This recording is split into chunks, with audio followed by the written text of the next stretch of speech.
ladies and gentlemen, independent Americans around the country and around the world.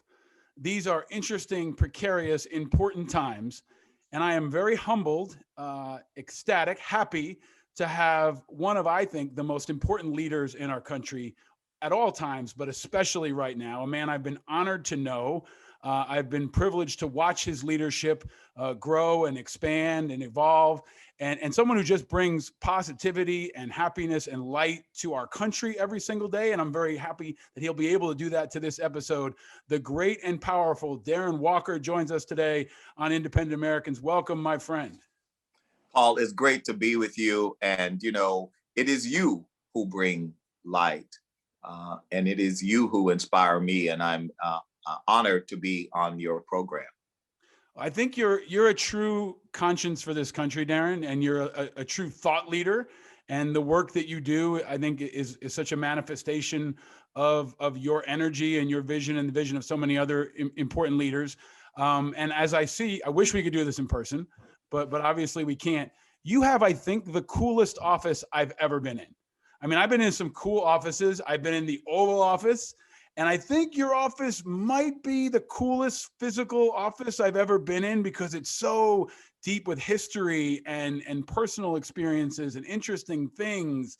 Can you just share with people, where you are physically, what your office is all about, and how are you in this pandemic? We're all struggling with a lot right now, but how are you and the people close to you doing, Darren?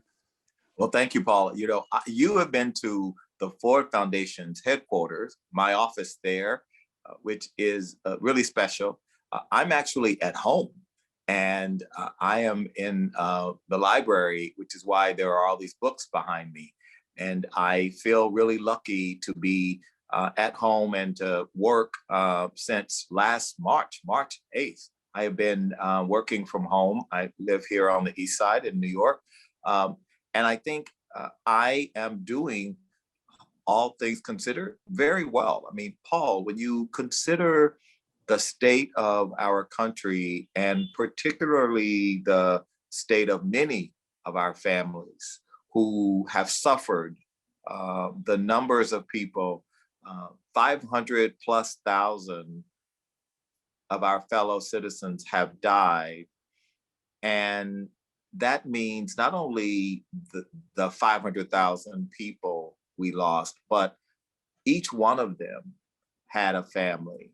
Each one of them was part of a community, worked somewhere, probably worshiped somewhere, had parents or children. And so our country in this moment is grieving. And so for me and you who are healthy, who are able to work remotely, we aren't worried that we're out of work or waiting for a government support to help us. We are blessed. And so our challenges in our personal lives, while they may be real to us and material, in the total scheme of things, when we think about our fellow citizens, we're blessed. And I feel that every day. And I feel that blessing because I was born in this country. I feel that blessing. And I feel that blessing because I get to every day do the work that we do at the Ford Foundation. I mean, your life is a demonstration in leadership, in my view, Darren. And we talk a lot on the show about the Mr. Rogers line, look for the helpers. And I think you, maybe more than anybody I've had on this program, is a true helper. And even, in preparing for this conversation, I saw that you may not be at the headquarters now, but did I read correctly that the Ford Foundation headquarters is going to be a COVID vaccination site at some point, or may already be already? It has been now for 3 weeks, and it will continue to be well into the summer. We offered the facility, and the city is using it. And I received so many messages from people who are in the building getting a vaccination. So we're a helper. But Paul, I think if most of us look back on our lives, we are helpers because we know that we wouldn't be where we are without those who helped us. And growing up poor in a small town in Texas, I was helped by so many people who put me on that mobility escalator, even though I was poor and Black and single mom and all of the data and the statistics that go with that. I had people helping me. I had good public schools. I had a great Head Start teacher. I had a counselor who said, don't settle for this school. You should go to the University of Texas in Austin. And I know there aren't very many African Americans who go there, but you should go there. And when I came to New York at my law firm, at the bank where I worked, the minister at the church where I worked later, each of them helped me. Each of them gave me counsel, wisdom, advice. And it's made it possible for me to, at least in a material sense, be deemed a success. And it's made it possible for me to live a life that a kid who started life in a charity hospital in rural Louisiana could never have probably imagined. Darren, you talked about folks helping you kind of on an escalator. I feel like the Ford Foundation is like a skyscraper of escalators for people all across this country and all around the world. But you're also, an ambassador. And I feel like when I walked through the headquarters, when we could still do that, there was a really honest presentation of our country's history. Good, bad, ugly, the stuff we had to overcome. But there's also a real sense of in your office and in your home of your journey, your personal journey. You're a man of the arts and of passions and of interests. You've been all around the world. But I also saw before we started, you took a sip of something. So I asked this of all of our guests. Darren Walker, what is your drink of choice? Well, I am literally today drinking some Diet Pepsi. And I need caffeine, and I need to get through the 9 Zoom calls and sessions that I have. But Paul, when you talk about our country's history, I want to just remind us of, yes, we show our history in this country, which is a history of noble, valiant aspirations that our founding fathers put in place. There has never been a constitution as powerful, as democratic as the United States Constitution. Even though it is flawed, there has never been, I don't believe, a system that has the potential to deliver justice, deliver opportunity, equality, like the system that we have in the United States. And it's why I cherish our system of government. It's why I believe that in spite of the flaws of our founders, they left us with the tools to fix the problems that they would not fix. Of course, Jefferson and Hamilton and all of the others, Madison, Washington, they all regretted, for example, slavery. They wrote that they knew that it could not sustain itself and America ever be fully the country it was meant to be. But they left the mechanism to fix that problem. And in successive generations in this country, we have committed ourselves to that. Now, that's not to say that we have never not had underneath the veneer of civility, racism, bias, prejudice. It has absolutely been a part of our narrative. But what I truly believe from my own journey in this country is that the goodness of the American people prevail. That most Americans don't wake up every day and say, I want to be a racist today. I want to be a sexist today. I want to exclude somebody today. That is not the way we have systems that are imbued with racism? Absolutely, we do. Our criminal justice system is but one example.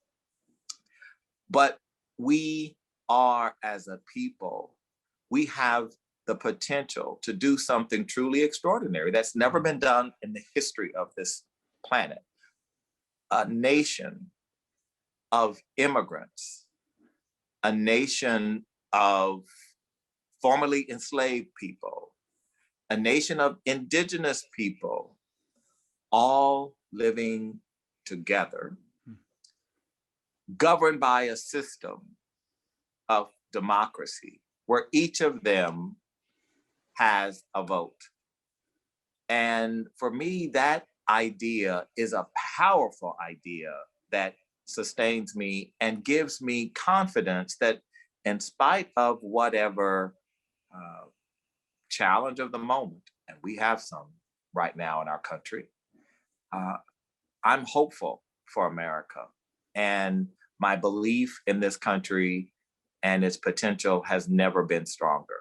Mm.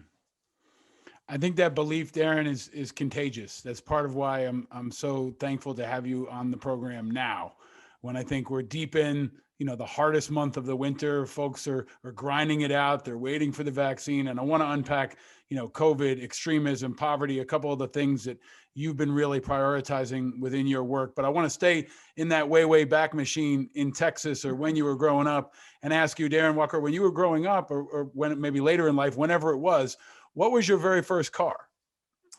Well, my first car was a very used 1972 Mercury Capri. And it was a car that my mother and I, together, putting our pennies together, were able to buy. It didn't last long because it was not a good car. Let's just say that. But it was my first car, so that is indeed the answer. And what color was it, Darren? It was avocado green. Ooh, a very 1970s color, don't you think? That could be extraordinary or terrible. I don't know. Well, you weren't born in 1972, so you wouldn't know. Almost. You wouldn't know. I was born in 75, but it's also fun, to ask you, a car question.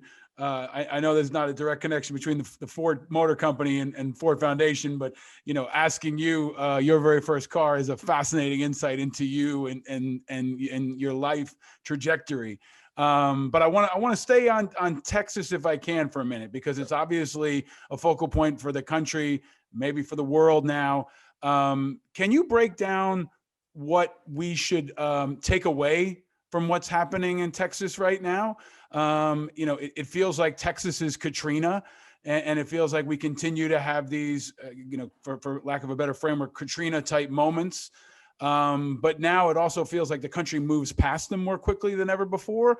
But, having grown up in Texas, but also having this global perspective and being able to influence so many of the factors that are unfolding there, what do you want folks to take away from what's happening in Texas right now?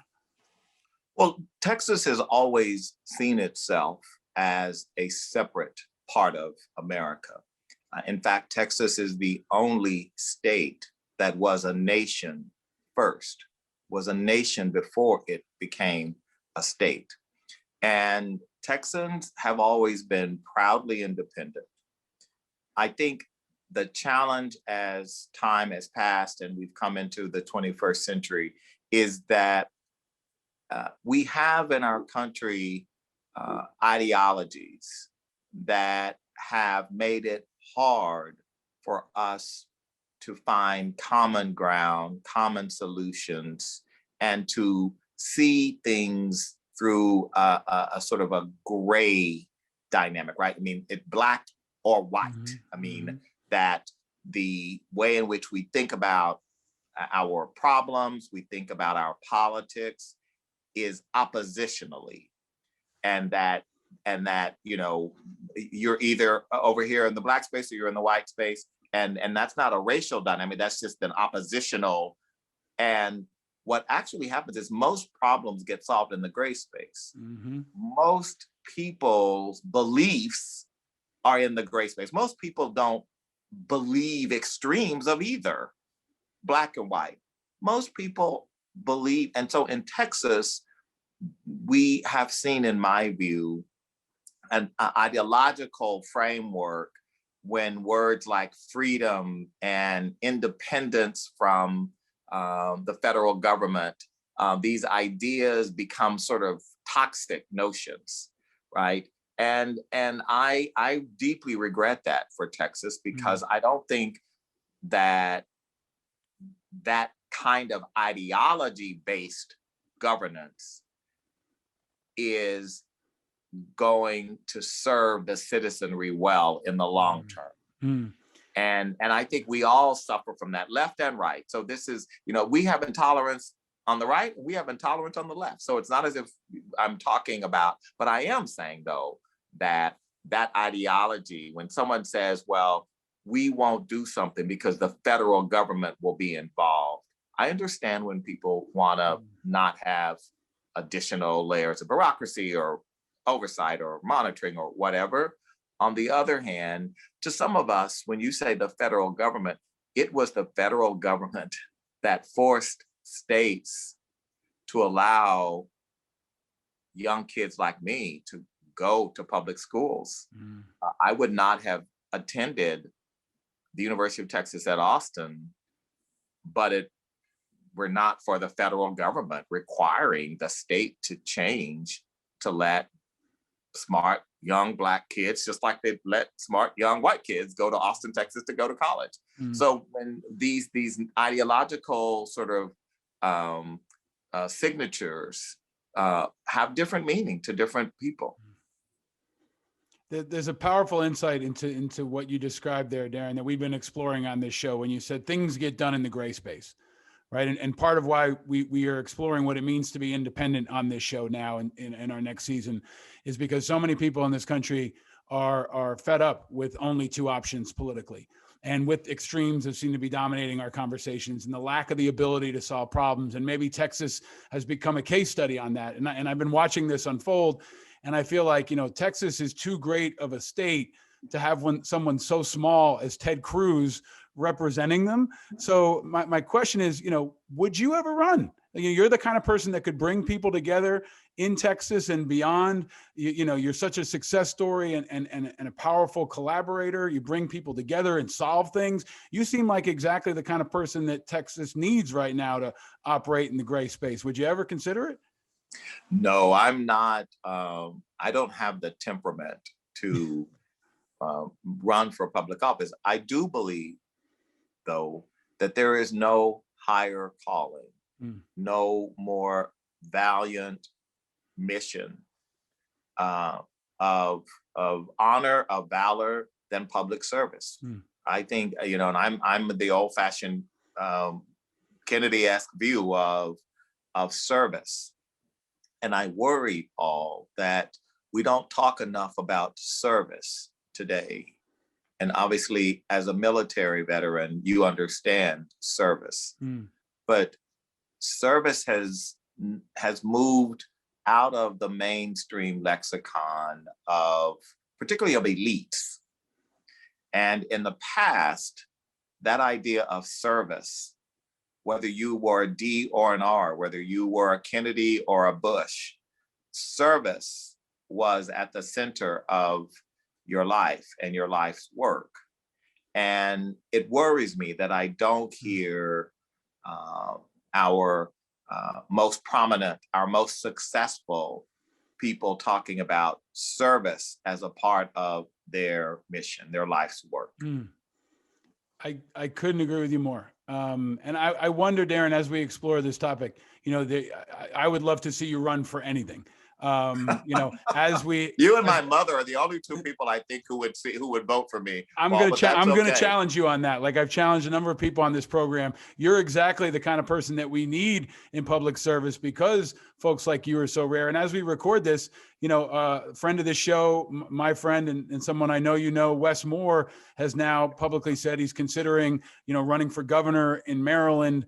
There are a lot of folks from philanthropy that have been solving problems and haven't really been making the jump from philanthropy or activism or advocacy into politics. In another world, AOC just raised $3 million for Texas.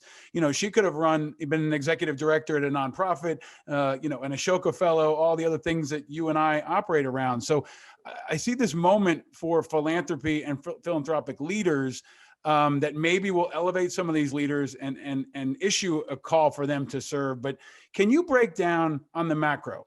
Ford Foundation, I don't know, over $10 billion, $14 billion. You guys are pumping out hundreds of millions of dollars. You're a thought leader.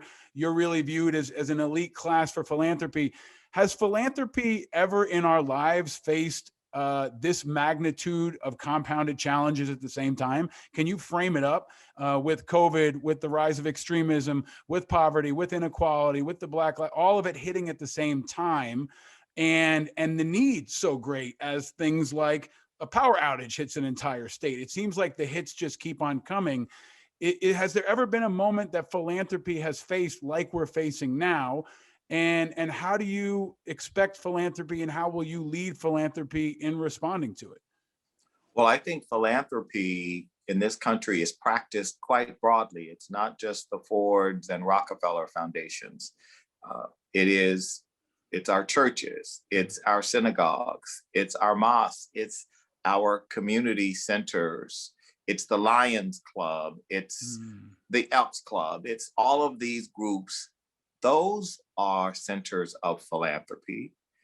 And we see a robust, I think, fundraising efforts, robust philanthropy going on at the community level, at the grassroots level. As far as organized philanthropy, the Fords and Gateses of the world, we have work to do. And it is true, we have two vectors that are challenges. One, externally, which is we have never faced the severity and acuteness of crises, as you just enumerated. And so the draw on the resources has never been greater.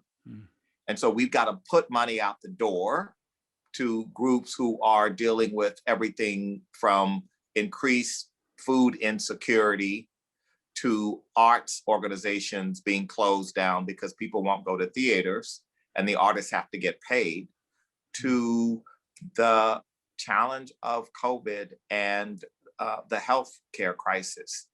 All of these issues, not to mention climate change, are demanding more of philanthropy. And then the second vector, internally, more is being, we are being challenged as a sector, right, of elite institutions sitting on aggregates of billions of dollars, and the public asking, what are you doing to help? What are you doing to make a difference?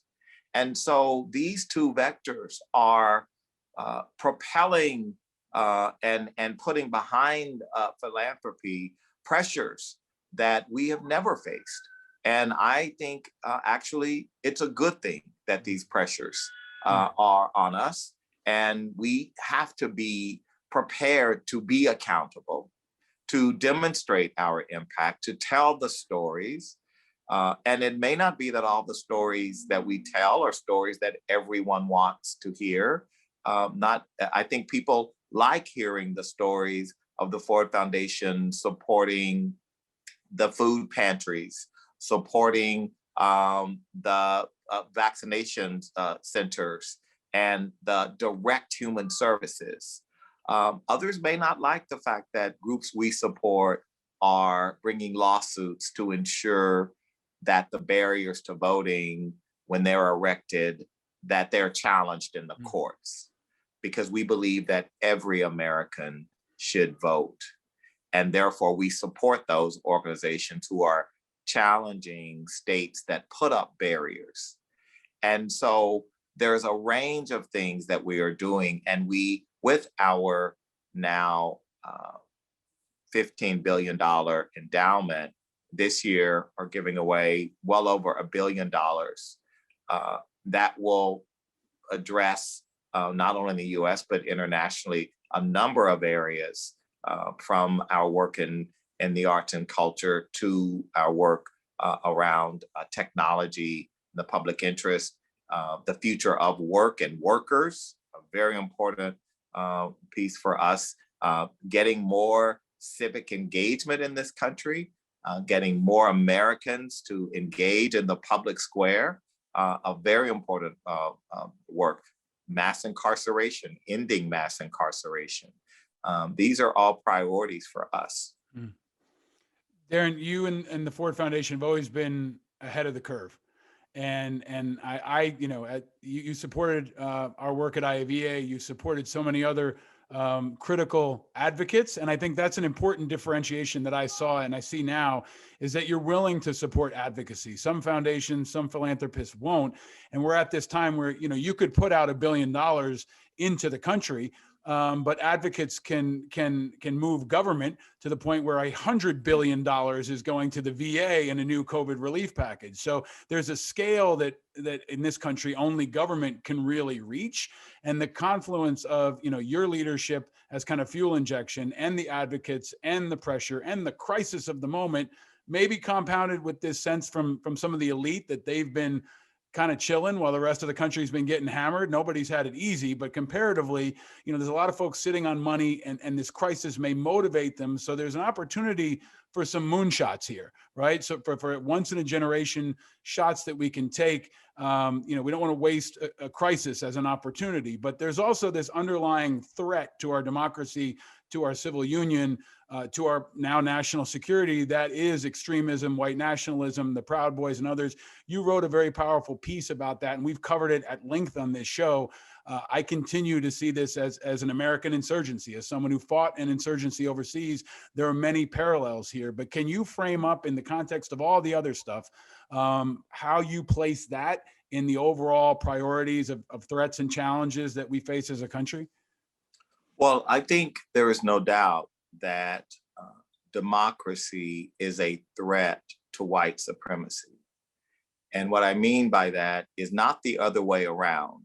Actually, the more Americans who participate in our democratic processes and practices and institutions, the less likely it is that white supremacists, that white nationalists can prevail. Mm-hmm.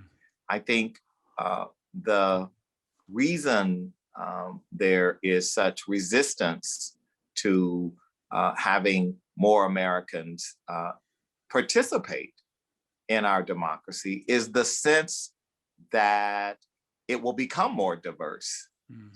And some see that as a threat, when in fact I see that as the ultimate realization of the American experiment. And I think for me, I know that we have always had a strain of this kind of thinking.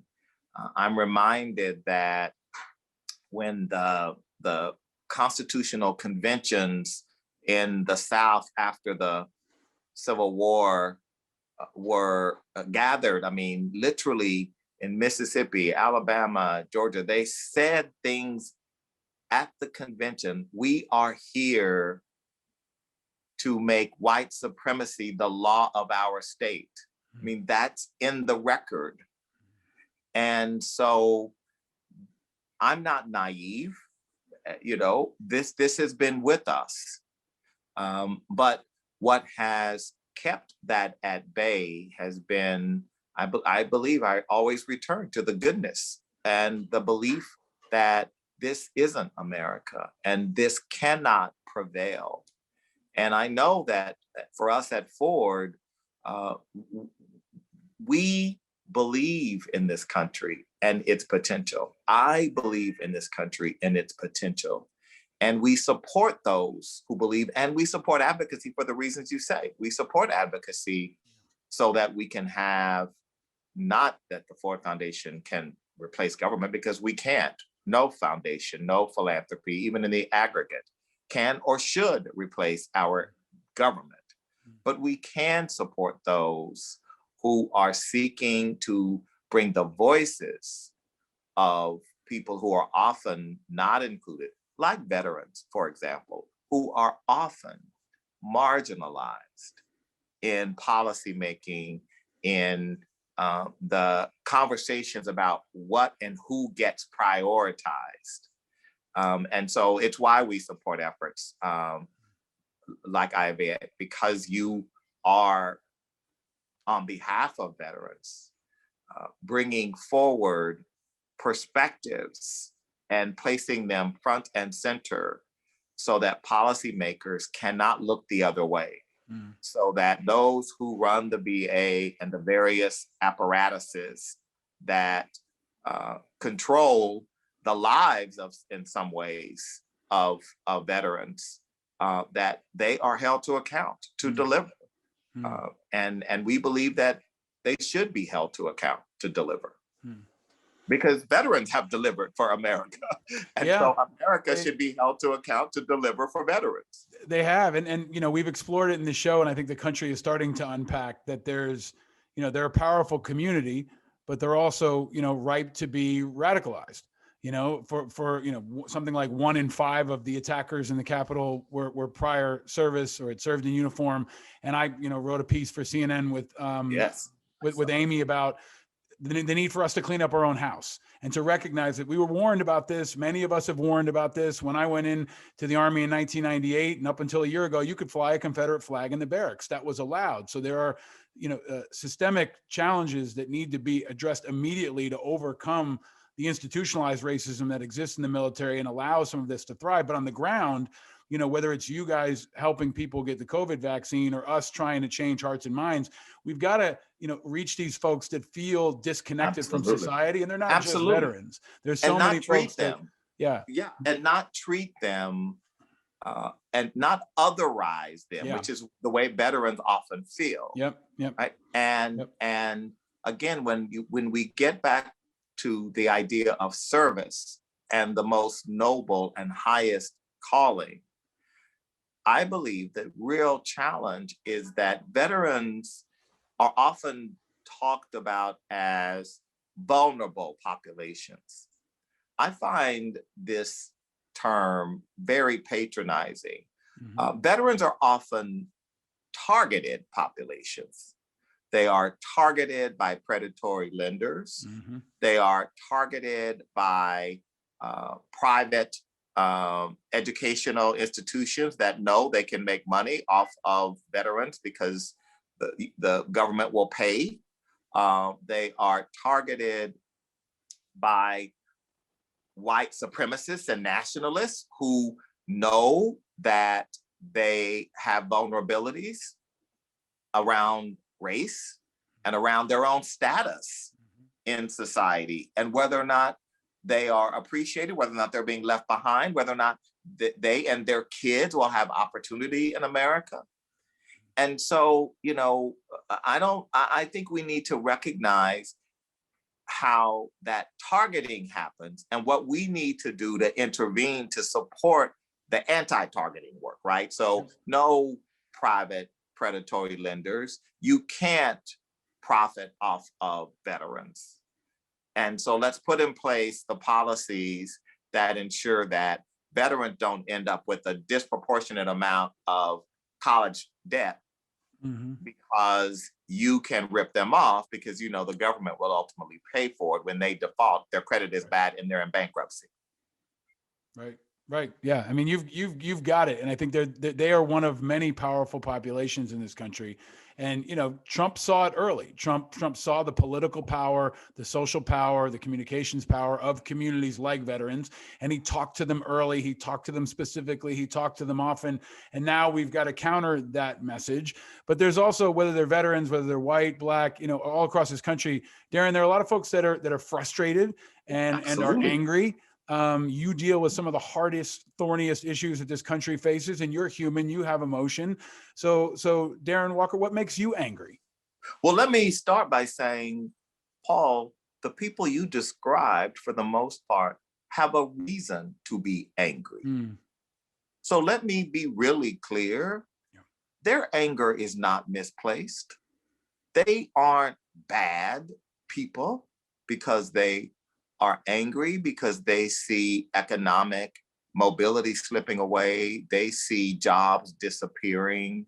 They see the kind of union wage and benefits for the jobs they might have gotten when they return home to get a job in the private sector. Those jobs are gone, and they are rightfully angry. Mm. What makes me angry is seeing how they are exploited by the very elites who are benefiting from the problem we've diagnosed.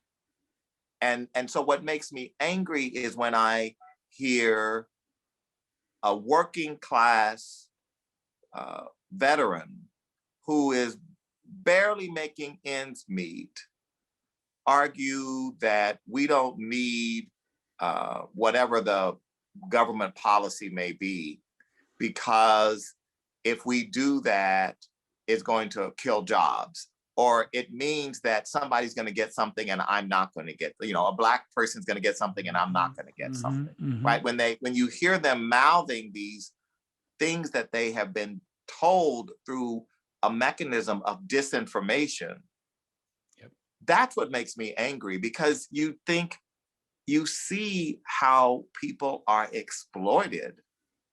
And we know how con artists exploit people, whether you are at the highest office in the land or you're on the street doing these 3-card Monte card tricks on tourists in Manhattan. I mean, you see they are able to exploit the weaknesses of an individual. They know their pinpoints. They know how to get to them with a message, with some words that pull them in and make them want to say, okay, I'll do that. And I think we have seen that these last few years. And so I get angry because I think it is such an injustice when you see what's happening. And some of it, I saw this, Paul, you know, growing up in Louisiana and Texas, I saw that. I saw the way elite whites pitted working class and poor whites against Blacks. And we saw that in the civil rights, because the messages was that integration was gonna, I mean, you know, the elites would put their kids in private schools and create another whole, but working class white, I mean, so it was the people who were closest economically who were going to be the most harmed. And that was the message from elite whites. Right. And the same thing around economic interest. There was I don't know if you have heard about Heather McGhee's new book. Heather McGhee is an activist who ran an organization, Demos, which you may know, but she has done a book where she interviews workers. And she interviewed workers at a plant in the South that was considering unionizing. And the number of white workers who said they weren't going to unionize because the unions were going to benefit the Black workers. And that they saw this idea of unionizing through a racial lens, not through a lens of solidarity, Right. of people with a collective interest, right? We're all frontline workers. We're all making whatever an hour. We all now can, but that the ideology of white supremacy, or the way in which identity has been used to divide and conquer, they can't even see their collective interests with other workers who have the same job titles, work in the same plant that they do, and are going to vote against their own interests because they feel that it will be something that won't work for them. Yeah, and maybe that's the opportunity before Joe Biden right now to capitalize on. I don't even know if that's the right word, but to figure out if he can be the messenger that helps people understand that there is an alternative way forward, and his ability to talk to working class people and communicate his story and bring people together. But I think also just add light to contrast the heat, to bring empathy and kindness and consideration and a lot of the things that we were taught in our homes and our churches and our schools, bringing back that sense of leadership and light. And I hope, frankly, Darren, giving people real alternatives, like put down, the gun and pick up a shovel, like give them jobs in the red state areas that are most inclined to go toward the Proud Boys. If you can give them an economic alternative and make them part of the future, you can shave them off and get them to join that future and be less resistant in fighting it. We've seen that in Iraq after the debathification, so many of the places around the world. But that sense of light, I think, is important. You bring that sense of light and positivity. So the question I want to ask you, Darren, I ask of all of our guests, what makes you happy? I look out every day into this country and I feel hopeful. I feel happy.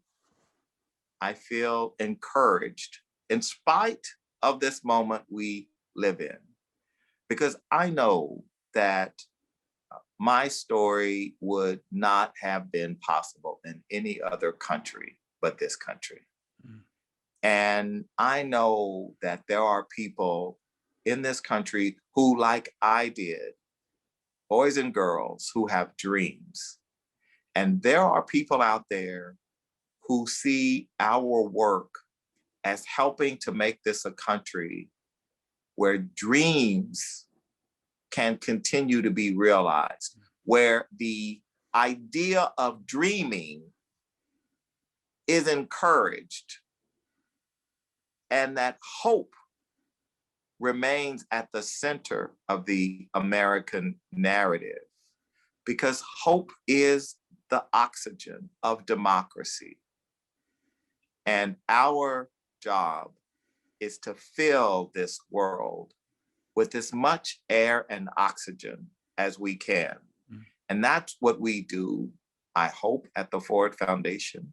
And that is what I know you do, Paul. And I know that our work together will not be in vain. I know that it will, in a small way, not changing the world, but in our own way, hopefully we are contributing to a better America, a more just, a more fair America. Hope is the oxygen of democracy. I saw that on your Twitter bio. I want to put it on t-shirts everywhere. I think, we might have to reevaluate this, Darren. Maybe the Senate from Texas is not right for you and you need to run for president.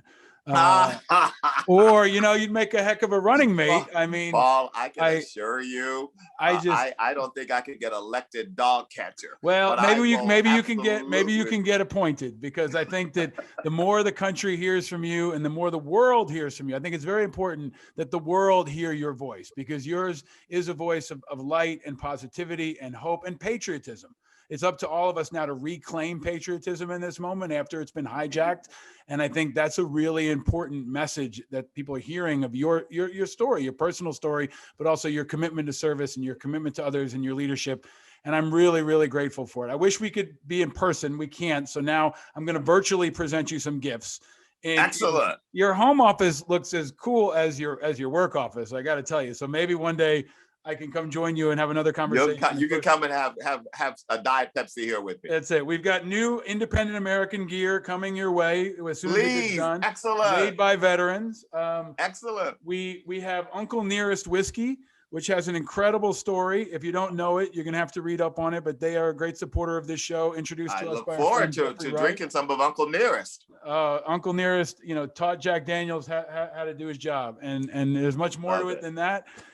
But I hope you can enjoy that with your Diet Pepsi or anything else. We've also got, in season 1, we asked folks to choose colors of Peeps. I'm not going to ask you to choose blue, yellow, or pink, but I'm going to send them to you. It's a nostalgic part of this show. And one final question that divides all Americans. We do bring people together. We're a source of unity and positivity, but there's still one question that divides all Americans that I need you to sound off on. Darren Walker, if you had to choose, pancakes or waffles? Waffles. Why, Darren? Why? Because when you eat waffles and you're from the South, you also have fried chicken. A masterstroke of ingenuity. That is the best like answer. Waffles and chicken, Paul. You know that. That I do. That's one of the best parts about being in the South. That is a great American invention. And that is the best waffle. I'm a pancakes guy, but that's the best waffles argument I think you can possibly make. But we are so grateful for all the light you bring, all the positivity you bring. You are a guardian of our democracy right now and our values, and you are holding the line through some very, very hard years. And I just want to thank you for that service. Leadership is often about sacrifice, and you and all your colleagues at the Ford Foundation have sacrificed and continue to lead by example. And I'm just so grateful for that and your example. You're someone that our kids can look up to and that every American can root for. So thank you for all your leadership and your service, my friend. Thank you, my friend. This has been great privilege, a great honor. And think about that run for Senate. They need a senator down there right now. We have to do a hashtag, right? Darren for Texas. No. All right. Thank you so much, my friend. Stay vigilant.